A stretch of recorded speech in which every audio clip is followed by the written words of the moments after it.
ఆ సినిమా కోసం 1000 కళ్లతో ఎదురు చూస్తుంటారు. అందుకే మెగాస్టార్ సినిమాలు లేని లోటు తీర్చేందుకు ఇప్పుడు మగతీరుడుగా తెరపైకి వచ్చేందుకు రెడీ అయ్యాడు చిరుతనయుడు రామ్ చరణ్ తేజ. కేవలం ఈ సినిమా స్టిల్స్ చూసే అదృహ అంటున్నారు అభిమానులు. ఇక సినిమా విడుదలైతే థియేటర్లో జనసంద్రం కావడమే బ్యాలెన్స్.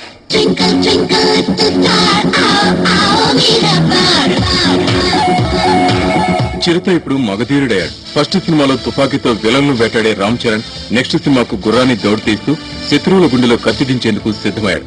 తెలుగు సినిమా చరిత్రలో అత్యంత భారీ బడ్జెట్ తో 40 కోట్లు ఖర్చు పెట్టి ఈ మగధీరుని తెరపైకి తెచ్చే ప్రయత్నాల్లో ఉన్నాడు నిర్మాత అల్లు అరవింద్. క్వాలిటీ కోసం నిరంతరం శ్రమిస్తూ రీషూట్లు చేసి మరీ సినిమాపై మరిన్ని అంచనాలు పెంచాడు దర్శకుడు రాజమౌళి.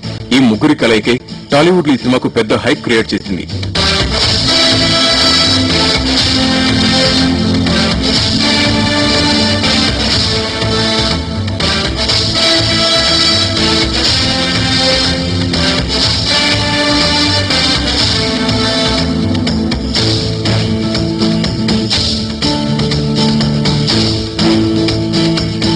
ఈ మధ్యకాలంలో ఏ కొత్త సినిమా జనాల్లో ఇంత హైప్ క్రియేట్ చేయలేదు. 40 కోట్ల రూపాయల బడ్జెట్ ఒకటే ఈ హైప్ కి కారణం కాదు. పునర్జన్మల నేపథ్యంలో ఉన్న కథ, అందుకు తగ్గట్లు హై క్వాలిటీలో తీసిన యాక్షన్ సీన్లు, రామ్ చరణ్ గెటప్లు మగధీరుడి రాకకు రాచబాట పరిచాయి. ఇవన్నీ ఒక ఎత్తితే ఈ సినిమాలో రామ్ చరణ్ తో కలిసి మెగాస్టార్ చిరంజీవి ఓ పాట కోసం స్టెప్పులు వేయడం ఇంకాస్త ఆసక్తి కలిగించే అంశం.